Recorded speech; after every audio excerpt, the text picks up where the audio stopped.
Hello అండి. Welcome to Madhu lessons. ఈరోజు మనము 8th క్లాస్ సోషల్‌కి సంబంధించి ఏపీ టెట్‌లో రిపీటెడ్‌గా అడిగే బిట్స్ చూద్దాం రండి. ఒక వస్తువు లేదా పదార్థాన్ని వనరుగా మార్చడంలో కీలక పాత్ర పోషించే అత్యంత ముఖ్యమైన కారకాలు ఏవి? పరిమాణము మరియు రంగు, కాలము మరియు సాంకేతికత, స్థలము మరియు లభ్యత, బరువు మరియు ధర. ఆన్సరు కాలము మరియు సాంకేతికత. కాలం మారే కొద్దీ కొత్త సాంకేతికతతో అందుబాటులోకి రావడం వల్లే ఒక సాధారణ పదార్థం వనరుగా మారుతుంది. ఉదాహరణకు వేగంగా వీచే గాలి పూర్వం ఒక సాధారణ అంశం, కానీ సాంకేతికత వల్ల ఇప్పుడు అది పవన శక్తిగా మారింది. మట్టిలోని సేంద్రియ పదార్థం మరియు ఖనిజాల సరైన మిశ్రమం నేలకు ఏ గుణాన్ని ఇస్తుంది? నేల రంగును మారుస్తుంది, నేల కోతను పెంచుతుంది, నేలను సారవంతం చేస్తుంది, నేల లోతును తగ్గిస్తుంది. ఆన్సరు నేలను సారవంతం చేస్తుంది. కుళ్ళిన వృక్ష జంతు అవశేషాల వల్ల ఏర్పడే హ్యూమస్ మరియు భూమిలోని ఖనిజాలు ఖచ్చితమైన నిష్పత్తిలో కలిసినప్పుడే నేల అత్యంత సారవంతంగా మారుతుంది.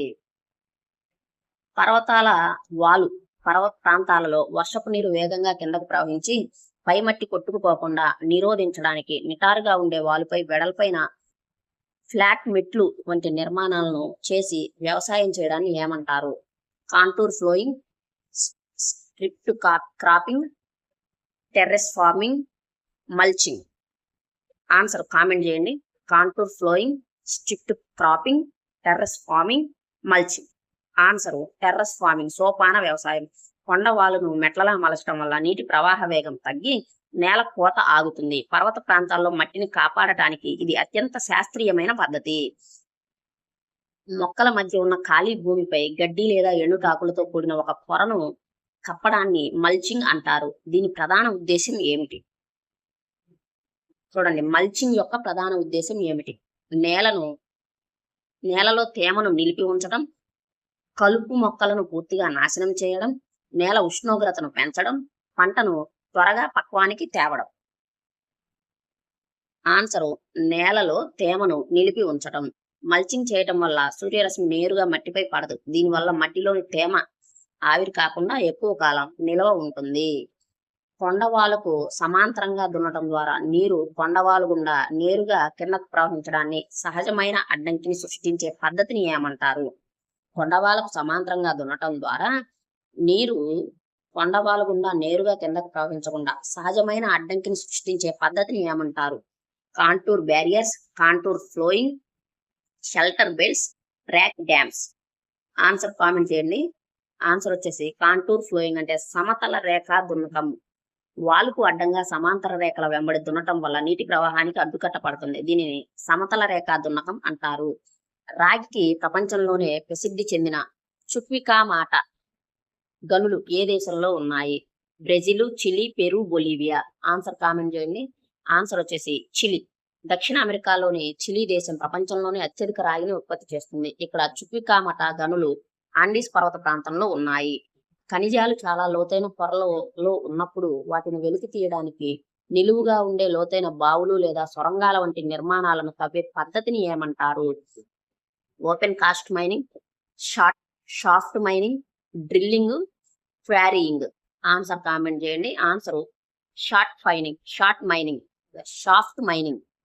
ఉపరితలానికి దగ్గరగా ఉండే ఓపెన్ కాస్ట్ అంటారు, కానీ వందల కిలోమీటర్ల లోతులో ఉన్న ఖనిజాలను తీయడానికి లిఫ్ట్లు, సొరంగాలు ఏర్పాటు చేసే పద్ధతిని షాఫ్ట్ మైనింగ్ అంటారు. క్రింది వాటిలో ఏ ఖనిజాన్ని పాతాళం నుండి లభించే సూర్యరశ్మి అని పిలుస్తారు? పెట్రోలియం, యురేనియం, బొగ్గు, సహజ వాయువు. ఆన్సర్ బొగ్గు. బొగ్గు భూమి పొరల్లో మిలియన్ల సంవత్సరాల పాటు దాగి ఉండి ప్రస్తుతం మనకు విద్యుత్తు మరియు ఉష్ణాన్ని ఇస్తుంది. సూర్యరశ్మి లాంటి శక్తిని ఇస్తుంది కాబట్టి దీన్ని బరీడ్ సన్షైన్ అంటారు. ప్రపంచంలోనే మొట్టమొదటి పవన విద్యుత్ కేంద్రాన్ని ఏర్పాటు చేసిన దేశం ఏది? Netherlands, America, Britain, Denmark. Answer Britain.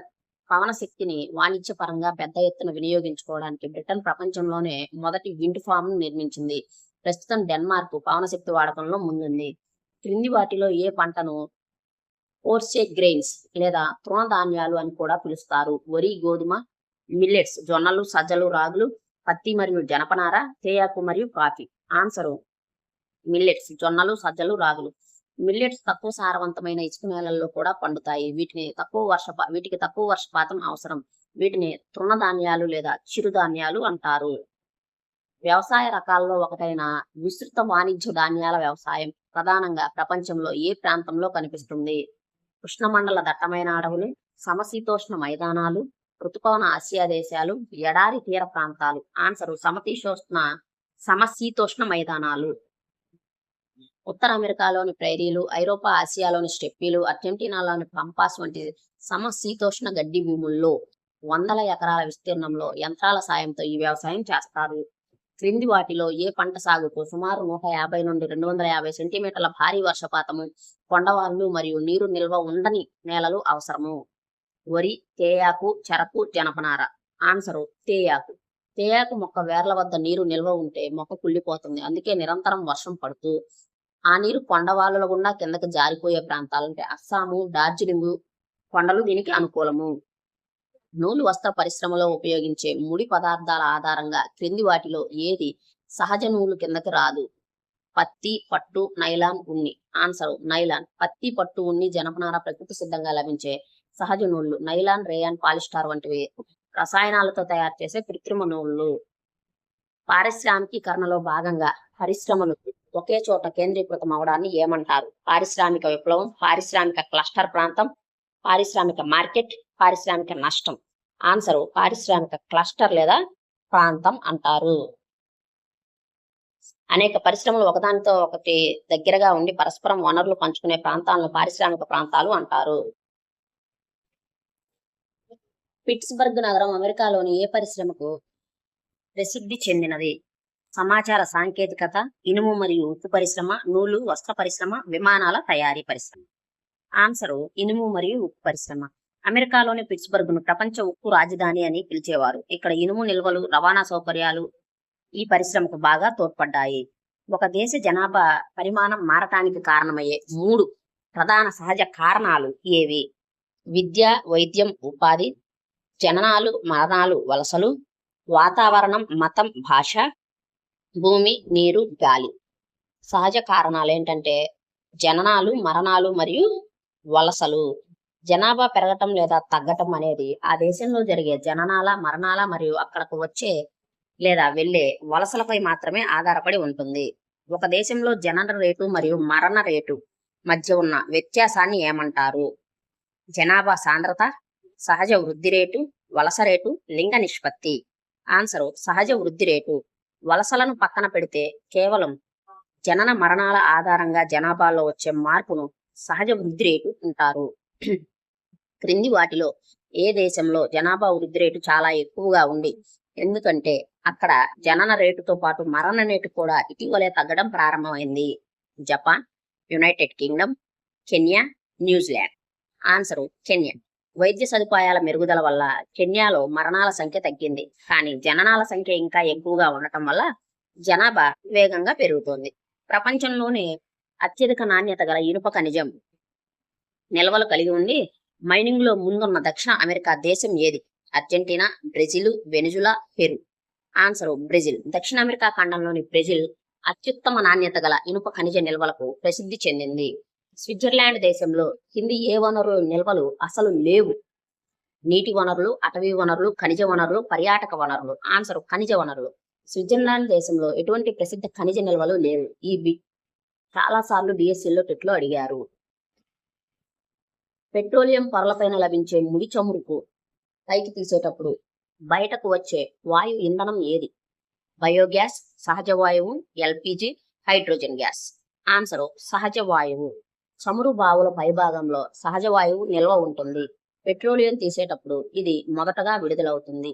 దీనిని గృహ పారిశ్రామిక ఇంధనంగా వాడతారు. ప్రపంచంలోనే మొట్టమొదటి జల విద్యుత్తును ఉత్పత్తి చేసిన దేశం ఏది? Norway, Sweden, America, China. Answer Norway. నదీ ప్రవాహాల వేగాన్ని ఉపయోగించి ప్రపంచంలోనే తొలిసారిగా జల విద్యుత్తును తయారు చేసిన ఘనత నార్వే దేశానికి దక్కుతుంది. ఆహార పంటలు పండించడంతో పాటు నగదు ఆదాయం కోసం గొర్రెలు, మేకలు, పశువులను పెద్ద ఎత్తున పెంచే పాస్టోరల్ నామడిజం ఏ ప్రాంతంలో కనిపిస్తుంది? అమెరికా మైదానాలు, సహారా, మధ్య ఆసియా మరియు రాజస్థాన్లోని అర్ధ శుష్క ప్రాంతాలు, అమెజాన్ బేసిన్ దట్టమైన అడవులు, పశ్చిమ ఐరోపా దేశాలు. ఆన్సరు సహారా, మధ్య ఆసియా మరియు రాజస్థాన్లోని అర్ధశుష్క ప్రాంతాలు.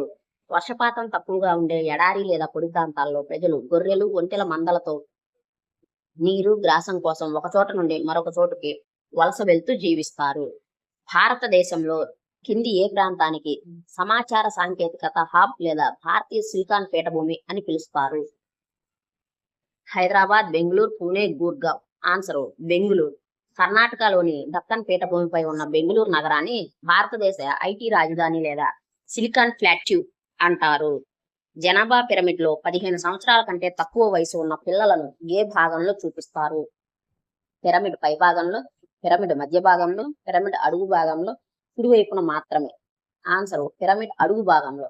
జనాభా పిరమిడ్ లో చిన్నారులు అంటే 0 నుంచి 14 సంవత్సరాల వయసు గల సంఖ్యను బేస్ అడుగు భాగంలో చూపిస్తారు. ఇది ఆ దేశ జనాల రేటును ప్రతిబింబిస్తుంది.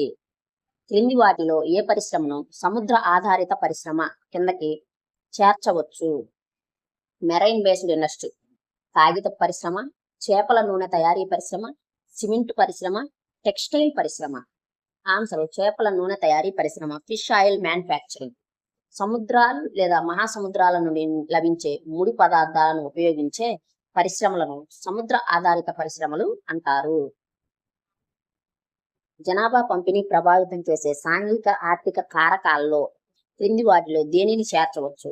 నేల రకం, శీతోష్ణ స్థితి, ఉపాధి అవకాశాలు, నీటి లభ్యత. ఆన్సర్ ఉపాధి అవకాశాలు, employment opportunities.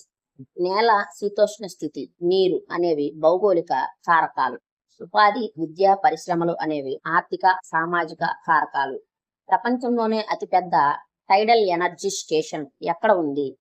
Japan, France, Russia, Canada.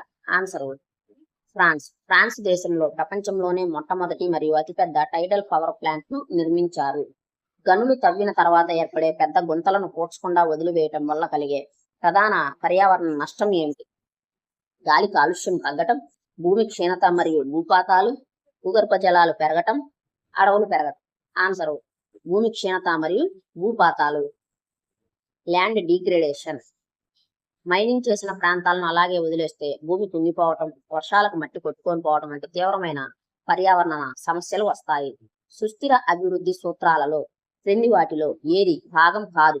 మానవ జీవిత నాణ్యతను మెరుగుపరచడం, భూమి యొక్క వైవిధ్యం మరియు శక్తిని పరిరక్షించటం, సహజ వనరులను గరిష్టంగా వేగంగా ఖాళీ చేయడం, పర్యావరణం పట్ల వ్యక్తిగత వైఖరిని మార్చుకోవడం.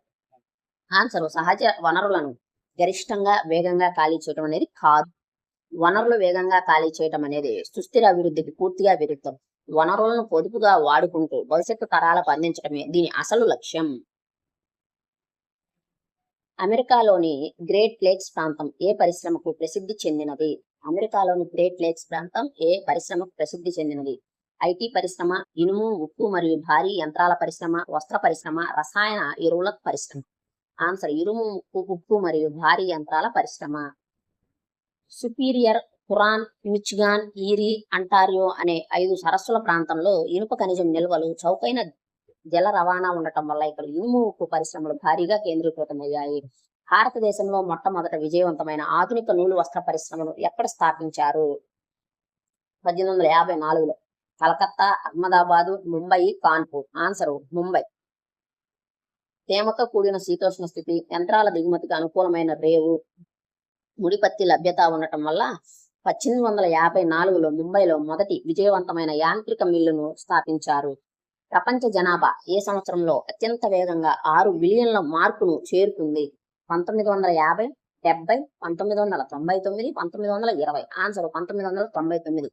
1804లో 1 బిలియన్ ఉన్న ప్రపంచ జనాభా 150 ఏళ్లకు 1959లో 3 బిలియన్లు అయింది. కానీ అక్కడ నుండి కేవలం 40 ఏళ్లలోనే అంటే 1999 నాటికి డబుల్ అయి 6 బిలియన్లకు చేరింది. దీన్నే జనాభా విస్ఫోటనము అంటారు. ఒక దేశం నుండి ప్రజలు వేరే దేశానికి శాశ్వతంగా వలస వెళ్లిపోవడాన్ని ఏమంటారు? ఇమిగ్రేషన్, ఎమిగ్రేషన్, స్థానిక వలస, అంతర్గత వలస. Answer emigration. సొంత దేశాన్ని వదిలి వెళ్లిపోయే వారిని ఎమిగ్రాంట్లు అంటారు. కొత్త దేశంలోకి ప్రవేశించే వారిని ఇమిగ్రాంట్లు అంటారు. ఎమిగ్రేషన్ వల్ల సదరు దేశ జనాభా తగ్గుతుంది. ఎమిగ్రేషన్ వల్ల. ఆస్ట్రేలియా దేశ జనాభా పిరమిడ్ ఏ ఆకారంలో ఉంటుంది? అడుగు భాగం వెడల్పుగా ఉండి పైకి సూదిలా ఉంటుంది. మధ్యలో ఉబ్బెత్తుగా ఉంటుంది. గంట ఆకారంలో ఉండి పై భాగం తగ్గుతూ వస్తుంది. తలకిందులైన పిరమిడ్ లా ఉంటుంది.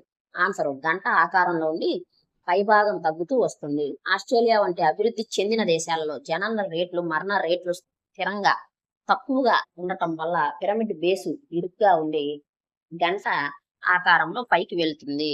ప్రపంచంలోనే అత్యధిక జనాభా కలిగిన మొదటి 3 దేశాల సరైన వరుస క్రమం ఏది?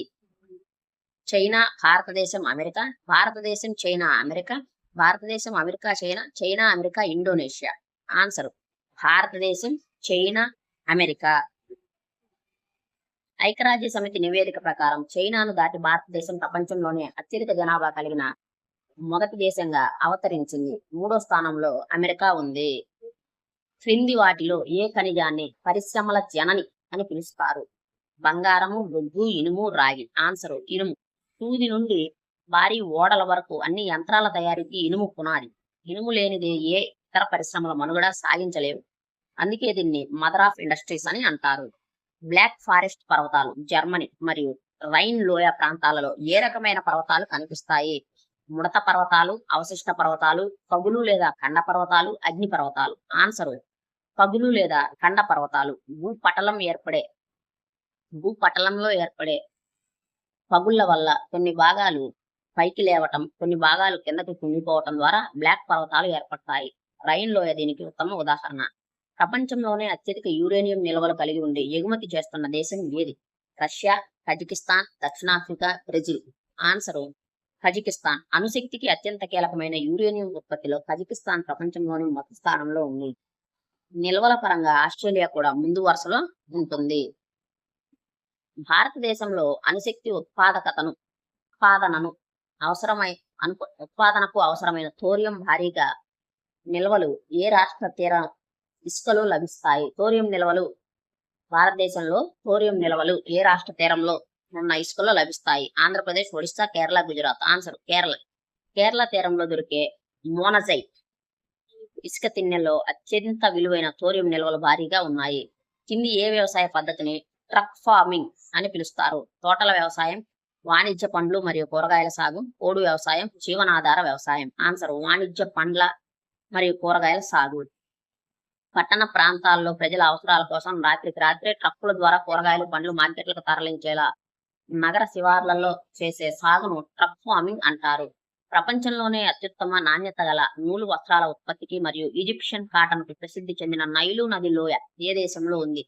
Sudan, Egypt, Kenya, Ethiopia. Answer Egypt దేశంలో పండే పొడి పింజ పత్తి ప్రపంచంలోనూ అత్యంత నాణ్యమైనదిగా గుర్తింపు పొందింది. జపాన్ దేశపు ఉక్కు రాజధాని అని ఏ నగరాన్ని పిలుస్తారు? దీనిని జపాన్ పిట్స్బర్గ్ అని కూడా అంటారంట. Tokyo, Osaka, Yawata, Nagasaki. Answer Yawata. Japan లో ఇనుము ఉక్కు పరిశ్రమలు భారీగా కేంద్రీకృతమైన నగరం యావట. ముడి సరుకును దిగుమతి చేసుకునే రేవుల ఆధారంగా ఇక్కడ పరిశ్రమలు నడుపుతారు.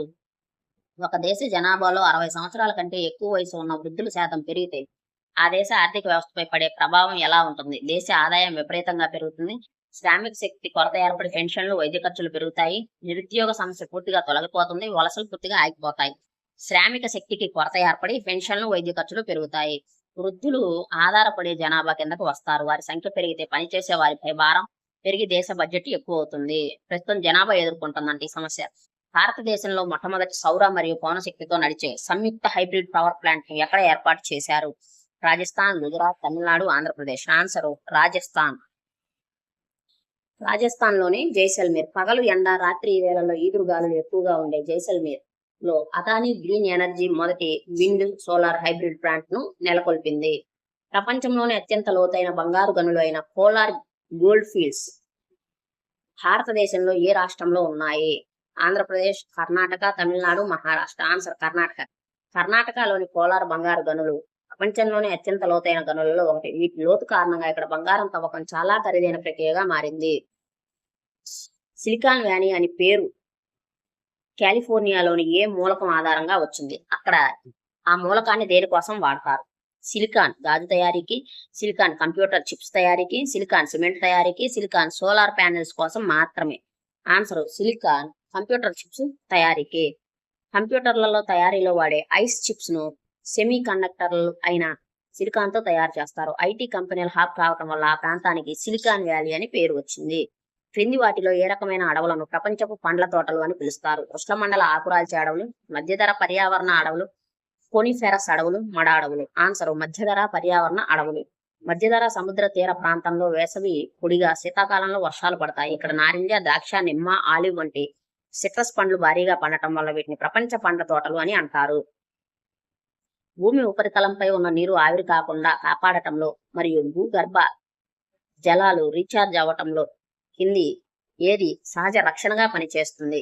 తార్ రోడ్లు, దట్టమైన వృక్ష సంపద అడవులు, కాంక్రీట్ కట్టడాలు, బహిరంగ మైదానాలు. ఆన్సరు దట్టమైన వృక్ష సంపద అడవులు. చెట్ల వేళ్లు వర్షపు నీటి ప్రవాహ వేగాన్ని తగ్గించి నీరు భూమిలోకి ఇంకేలా చేస్తాయి. అలాగే సూర్యరశ్మి నేరుగా పడకుండా నేలలోని తేమను కాపాడతాయి. క్రింది వాటిలో క్విక్ సిల్వర్ అని పిలువబడే థర్మామీటర్లలో వాడే ఏ రకమైన ఏకైక ద్రవ్యలోహ ఖనిజం ఏది? సీసం, పాదరసం, బ్రోమిన్, రేడియం. ఆన్సర్ పాదరసం. పాదరసం గది ఉష్ణోగ్రత వద్ద ద్రవరూపంలో ఉండే ఏకైక లోహం. దీని వెండి లాంటి రంగు మరియు వేగంగా కదిలే గుణం వల్ల దీనిని క్విక్ సిల్వర్ అని అంటారు. ఇవి 8వ తరగతి సోషల్ భూగోళ శాస్త్రంలో రిపీటెడ్ గా టెట్ లో అడిగే ప్రశ్నలు అన్నమాట. వీడియో నచ్చినట్లయితే లైక్ చేయండి, షేర్ చేయండి, అలాగే మన ఛానల్ని సబ్స్క్రైబ్ చేసుకోండి. అలాగే మన మన ఛానల్లో ఈ